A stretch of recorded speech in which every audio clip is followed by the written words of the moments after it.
Human beings absolutely follow through on who they believe they are. If you said to me, well, I'm really gonna work hard to stop smoking, but I've been a smoker my whole life and I am a smoker, I know your days are numbered. You're gonna be back smoking cigarettes again, because we all act consistent with who we believe we are. I tell people the strongest force in the whole human personality is this need to stay consistent with how we define ourselves. If you define yourself as somebody who is really conservative, you're not gonna be crazy and act nuts unless you're really drunk or something, and then you could say it's the alcohol, when it's really just you finally getting permission to be yourself. The alcohol is your excuse. If you're a really crazy person, you act crazy, outrageous, playful. You don't act conservative because that's not who you are. Very often people say, well, I can't do that. I'm not that kind of person. And I always say to people, really, when did you define yourself?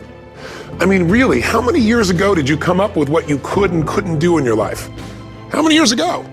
Most people, if they really look at how they're living their life today, it's based on a set of standards, a set of beliefs that they made choices about 10, 20, 30 or more years ago. I mean, very often we made decisions in our youth or very young about what to believe, about what we were capable of, about who we are as a person, and that becomes the glass ceiling, if you will, that controls us. There's a corny metaphor, but it's true. I remember one time I was with my family at the circus, and there was a person there and they had this big giant elephant, and you look at this elephant and they take this little rope, put it around the elephant's neck, and they drive this stake into the ground. And I mean, you look at this and you know that elephant could rip down the entire tent with almost no effort, and yet the elephant doesn't struggle, doesn't try. Why? Because the elephant's conditioned. And they take that elephant and condition the elephant when it's a baby elephant. That's how they train him. When it's a little baby elephant and it doesn't have the power yet, they put a big rope around it and they drive this huge stake in the ground, and the elephant fights and fights and fights. And one day, finally, that elephant decides, I'm not capable of pulling this out. And once that becomes the definition of an identity of anyone, an elephant in this case, they don't even try anymore. It's just who I am, that's how it is, that's just the way it is in my life. I'd like to ask you to take a look at any place you've got a limitation and ask yourself, when did I decide to accept that limitation? And you may not even see it as a limitation, you might see it as just that's who I am. But so often in our lives, we've adapted to be a certain way so that we don't fail or so that people will like us or respect us, but it's not necessarily who we are. Joy comes when you're spontaneous. It's really hard to be truly happy when you're not being yourself. And most of us have no clue who we are. And so a big part of my work, if you've ever been to an event, is to get people to do things spontaneously without thinking, because that's when the real you shows up. That's when the energy comes alive. And when you do that, when you start to connect to your true nature, suddenly there's energy available for you to set a higher standard for what you want in your life. That's what this is really all about. And when I talk about standards, when I talk about, shoulds versus musts, think about your own life. I know there have been areas in your life where some point in time you just shifted and you raised the standard and your life changed. Because whatever people have their identity attached to, they live. We live who we believe we are. That's just how it works. It's just kind of like, I'll give you an example. Look at your physical body. Your physical body today is an absolute reflection of only one thing, not your goals, not your desires, but your standards. The identity you have for yourself. If your standard is you're an athlete, then there's a certain amount of strength, a muscle tone, and energy that's available in your body on a regular basis because that's who you are. And so you do whatever's necessary to maintain that identity.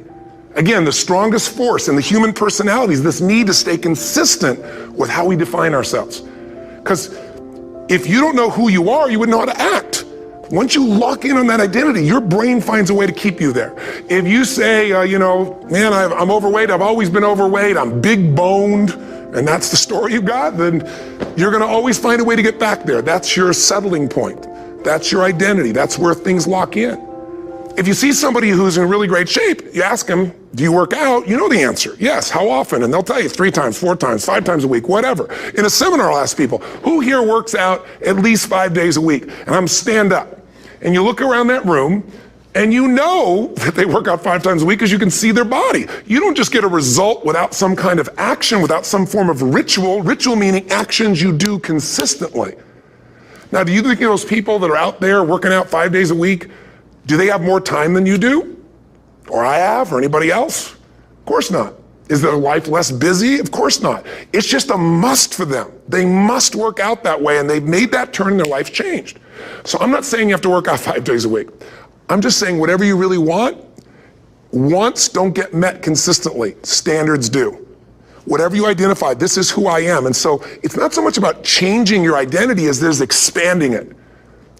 Deciding that, instead of your goals to lose 10 pounds, which is not compelling, what if your vision was to get back to my fighting weight? This year, this month, this next 90 days, I'm gonna transform my body. I'm gonna take on a new challenge. I'm gonna find some technique or strategy, there's a million of them, that can reframe myself where I want to feel younger, stronger, more vibrant than ever before. Here's my reasons. Because I want the energy to really make my life work. Because it's tough out there and I want to be stronger than I've ever been before. I want to go in front of the mirror and if I'm naked, not, want to laugh. I want to look there and take a good look and go, yeah, I'm proud of whatever I see there. Whatever it takes, something's gonna make you laugh, smile, something that's gonna tease yourself, but something's gonna move you to another level. If you identify yourself in a new way and you own that every day, and that becomes the standard of how you live, you'll find the way to make that standard real. Money's the same way. Think about it, it doesn't matter what's happening, quote unquote, in the marketplace. People that make money find a way to make money no matter what, don't they? Most people's standard is to pay their bills. So that's what most people find a way to do, even when economic times get tough. Most people, if that's their absolute standard, they find a way. Some people's standard is pay their bills most of the time. And so most of the time they do. Some people's standard is not just to pay their bills, but to take care of their family and maybe even some of their friends. And they find a way. In fact, some people may be in a family where they don't have enough money. They barely have money to pay their bills. They work their guts out. And then somebody, their mother, their father, somebody else, their sister gets ill, and there's not enough money to take care of it. Nobody else has money in the family. They don't either, but they find a way to get that money to take care of their mother or father, don't they? And pay their bills. They never could do it before. Why? The situation made them raise their own standard. And not everybody does that. Somebody else in the family might have money and still not take care of their mother. It all comes down to the inner game, my friends. Changing your life is a change in the inner game. The outside world you can't control, but you have absolute control over this one if you learn the dynamics of what shapes you. And identity is one of those simple, clear, fundamental basics that if you start to shift it, everything else will shift in your life as well. Some people, by the way, have to have more than enough money to do what they want, when they want, where they want, with whomever they want, contribute the way they want. And if that's their must, they find a way. I know that sounds overly simplistic, but it's true. Somebody once said you could take all the money in the world out of the hands of everybody, out of all the wealthy people in the world who are really successful, give it to other people. It wouldn't take too long, those people would have it back in their hands. It's not because they're manipulative, it's because they have a standard. Some are manipulative, don't get me wrong, but they got a standard of what they're gonna find a way to make happen. I'm just simply saying to you, take those 3 magic words and live them. Raise your standard. And if you really wanna do it, then I'll tell you the most important secret. Have you ever done this? Have you ever told yourself you're raising your standard? Okay, I'm gonna go make this happen. I'm gonna go make this much money. I'm gonna transform my kids. I'm gonna create the ultimate relationship in my life. I'm gonna transform my body, whatever it is. And then you don't have strong enough reasons and you don't use it. You don't follow through. It's because you didn't back up your standards with what makes those standards real, and that's rituals. Rituals are where the power is. Whenever we do our Robbins results coaching, and we say Robbins equals results, the way we get results with people, it's the same way if you listen to my Ultimate Edge program, or back in the old days, Personal Power, or if you went to one of my seminars. You know what I do is I take these huge challenges you got and we break them down into little bite-sized steps. Little things you do each day that after you do them, you get so much momentum that it's easy to succeed. You're not overwhelmed. You have these victory day after day after day on little things. If you went through Ultimate Edge, I'm sure you learned about the hour of power, or the 15 minutes to be able to be fulfilled, or 30 minutes to thrive, where you literally just condition your body and emotion with a couple little rituals. So it doesn't matter what's going on in your world, you feel that strength, and it's not fake, it's not some pump up, it's coming from inside you, and it works. Rituals define us. See, all the results in your life are coming from your rituals. They start with a standard and then have rituals that follow it up. Like, for example, if you are where you want to be physically, you have very different rituals than if you're not where you want to be physically. If you're overweight, you and I both know you got a different ritual than if you're physically fit. Completely different. You get up in the morning, what's the first thing you do if you're fit? Your shoes are there, you roll over, Doesn't matter how you feel, you put on your shoes, you lace them, you start walking, or whatever that ritual is. If you're overweight, you roll over and you have a very different ritual.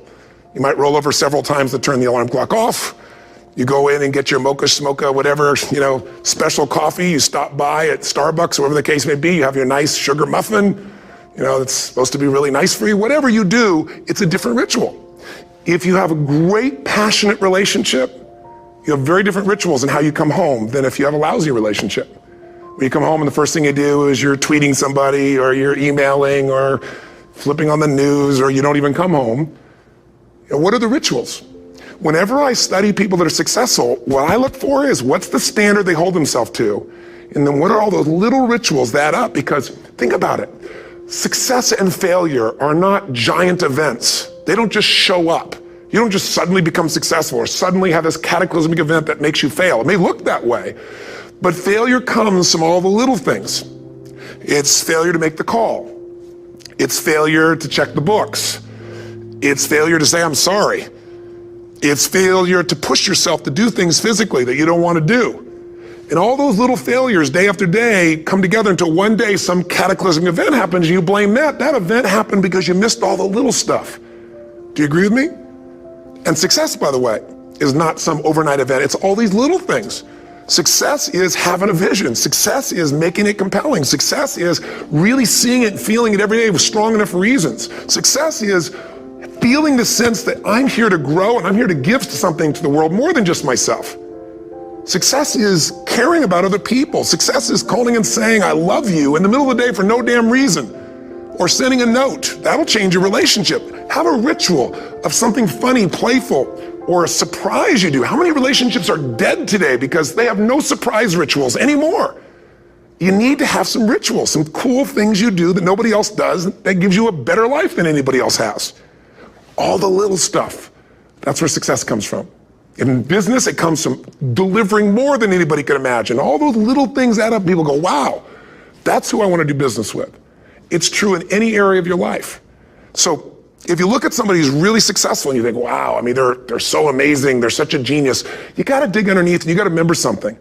People are rewarded in public for what they've practiced for years in private. Myself and my business people say, how do you get up and speak? And you have no notes and you go for 3 days and nights and the room is like, everybody's wired and it's incredible. It's like a rock concert. How do you do that? How do you have that confidence? Well, it's not confidence, it's experience now. But I did so much behind the scenes and I still do to make things right.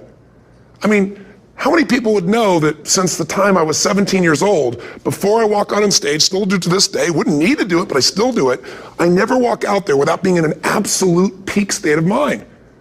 There are days my back is hurting, my throat was hurting, or I may have had a challenge, or my father passed away, and I've still got to deliver for these people because my standard is give my all every time. Every event has to be better.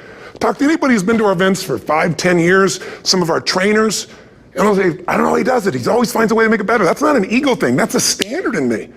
I have to find the way. And my ritual, though, is I prepare, I think, I gather new information, I figure out how to put something across better. What do people need? I spend time with our customers. I see what's going on. And before I get on stage each time, I have this little ritual to put myself in a state of mind. And I did it starting like 17 years old. I started doing it. I'd say, I now command my subconscious mind. And I say this out loud several times, this little phrase, set of phrases, as an incantation to kind of condition my mind and body. And I'd say, I now command my subconscious mind to direct me in helping as many people as possible today by giving me the strength and the emotion and the humor and the brevity, whatever it takes to show this person and help this person change their life now. And I started that with a person when I worked with people one-on-one, and I would do that for 45 minutes driving in my Volkswagen to go serve and coach somebody for the first time. Now I don't say that person, I say these people, and I can go out in a room of 10,000 people and deliver for 50 hours, and I do it every time I come back on stage. It's a ritual to go into peak state. Peak states don't just show up, they don't interrupt you. Great ideas don't interrupt you, you gotta pursue them. I talked to Michael Jordan, I'll never forget, at the peak of his career, and got to watch his final game, saw him backstage and spent some time with him, and it was a pretty exciting time. He was the greatest basketball player I think that ever lived and has ever lived. And I asked him, I said, what sets you apart, Michael? What is it? And is it God-given talent, ability, skill? What is it? And he said, Tony, he said, I can shoot you straight, it's not, me trying to act humble. He goes, I have a lot of talent, a lot of God-given talent, a lot of skill. I've worked really hard. But he said, really, it's my standards. He said, every day I demand more from myself than anybody else could humanly expect. I'm not competing with somebody else. I'm competing with what I'm capable of. Magic formula. Because most of us lower our standards. Why?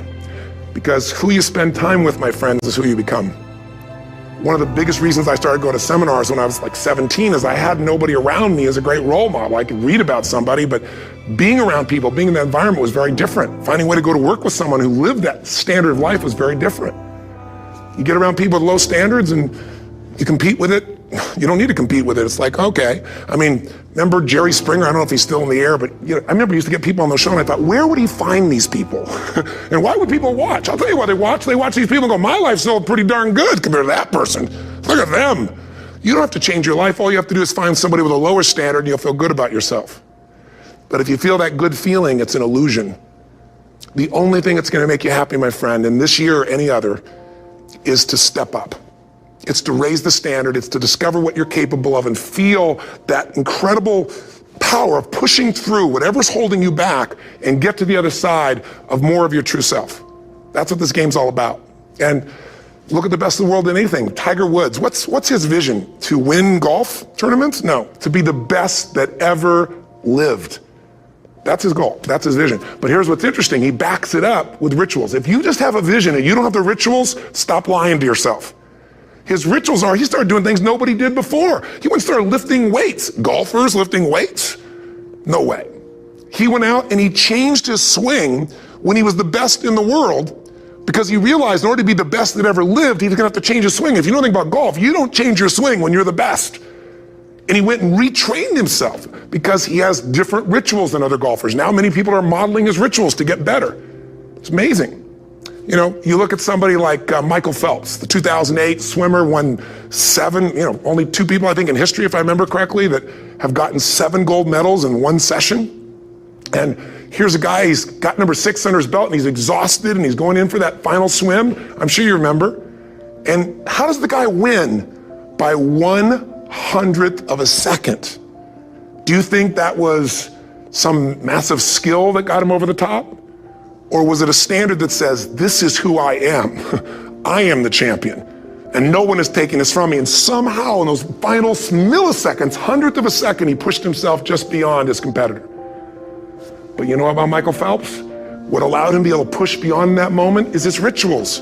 Go study the guy. Most people who swim have these unbelievable workouts. He does 2 and 3 of those workout sessions a day. All the other swimmers in the beginning thought he was insane. You're gonna overtrain, you can't do that, it's not physically possible. But he had a standard and the rituals to back it up.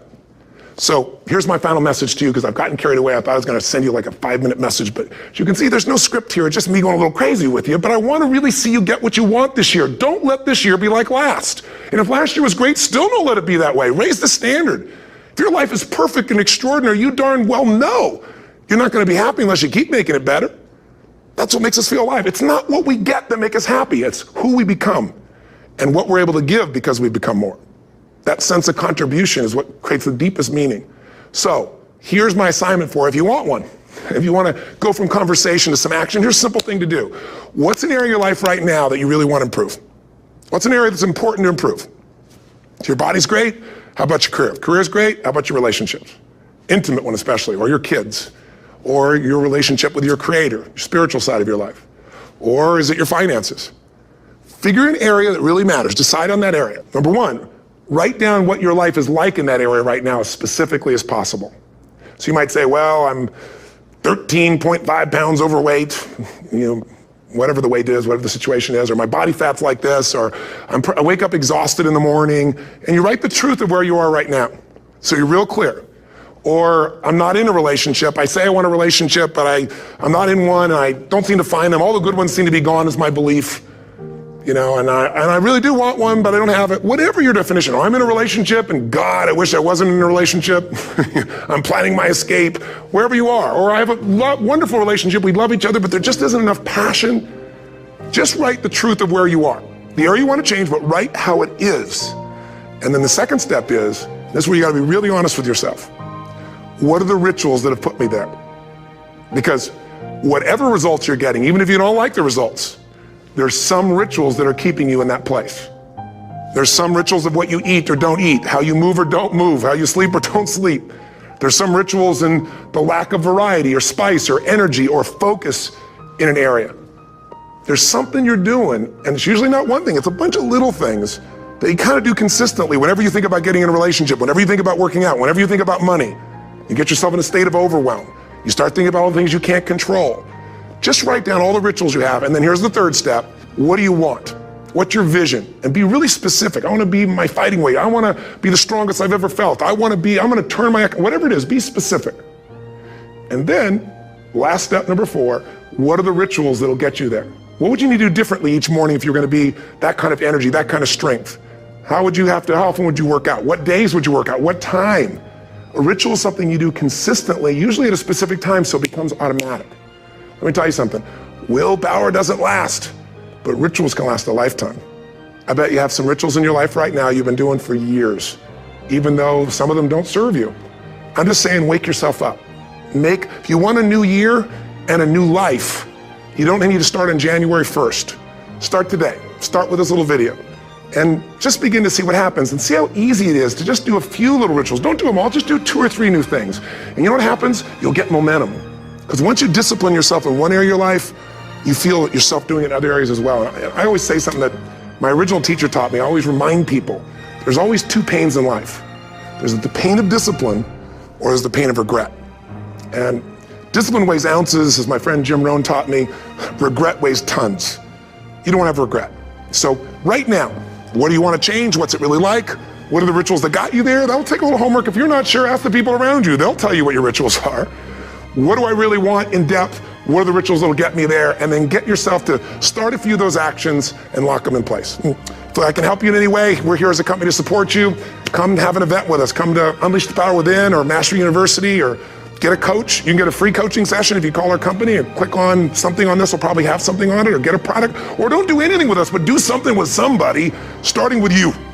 If you make the changes in yourself, you're going to be proud this year, and no amount of money or accolades from other people can mirror the feeling of being proud of knowing you've taken back control of your life, or you've taken a great life to another level.